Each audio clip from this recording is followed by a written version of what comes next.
Once upon a time there was a mummy duck who was waiting patiently for her eggs to hatch. Every day she would count her eggs. 1, 2, 3, 4, 5, 6, 7. She couldn't wait for her 7 ducklings to be born. She would sit on her nest of eggs and keep them safe and warm and think about how much she would love and care for them. Then one day it happened. Crack! Her babies were being born. One by one she watched as their little yellow heads appeared from their egg. They were so fluffy and soft and beautiful. She counted her newborn ducklings with pride. 1, 2, 3, 4, 5, 6. But when she got to the 7th one, she was shocked. This duckling wasn't like the rest. It wasn't soft and fluffy and yellow with a lovely pink beak. It was grey and scruffy and its beak was black. Oh, she thought, that's not my duckling. Wherever did that come from? When the rest of the ducklings saw the strange-looking one, they cried out, "Look! He's not like the rest of us. He's ugly. He's an ugly duckling." As the ducks began to quack at the ugly duckling, he tried to quack back, but his voice was different. He didn't quack. He whooped and hissed. When the other ducks heard this, they started laughing and said, "He can't even quack like us. He's so stupid and ugly." The poor ugly duckling was so upset that he hung his head in shame. He thought about how different he was and how no one liked him because of the way he looked and sounded. That night, when all the other ducklings were sleeping, he decided to run away and try and find a family who would love him just as he was. The little duckling travelled to another pond, where a family of geese lived. There, he found lots of goslings whose feathers were nearly the same as his. Although the geese knew the duckling wasn't quite the same as them, they accepted him anyway and he became part of their family.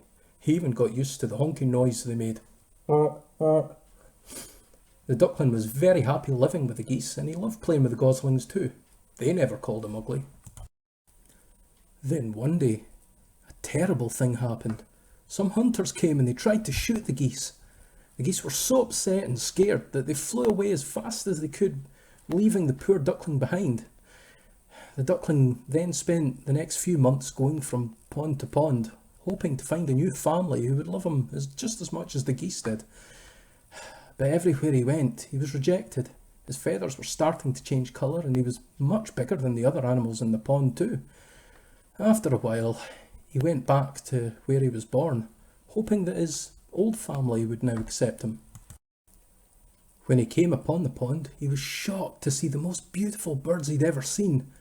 They had dazzling white feathers and long graceful necks and their beaks were a lovely shade of orange. He couldn't believe it when one of them glided over to him and said, "Hello, I've not seen you here before. Do you belong to another flock of swans?" The ugly duckling thought for a moment and said, "Swans? Is that what you are? Oh, you're so beautiful. I wish I looked like you." The swan looked at him strangely and said, "But my dear, you do. Haven't you ever looked in the water to see your reflection?" "Oh no," said the ugly duckling. "Everyone told me I was ugly and I didn't want to see it for myself, so I never looked." "Well," said the swan, "I can assure you, you are not ugly. If you look into the water, you will see what you look like. You have dazzling white feathers, a long graceful neck, and a beak that's a lovely shade of orange. You are a swan." The ugly duckling looked at her in amazement before shyly lowering his head and looking into the pond. As he gazed into the crystal clear water, he saw himself for the very first time. He couldn't believe it. He was not an ugly duckling, he was a beautiful, elegant swan. "I'm so happy," he cried. "I finally know who I am." He thought about how the ducks rejected him because he looked different, and how kind the geese were to him, even though he wasn't one of them, and he knew in his heart that it is always better to be kind to others, even if they look or sound a bit different. He spent the rest of his days happily swimming with his fellow swans in the crystal clear waters of his home.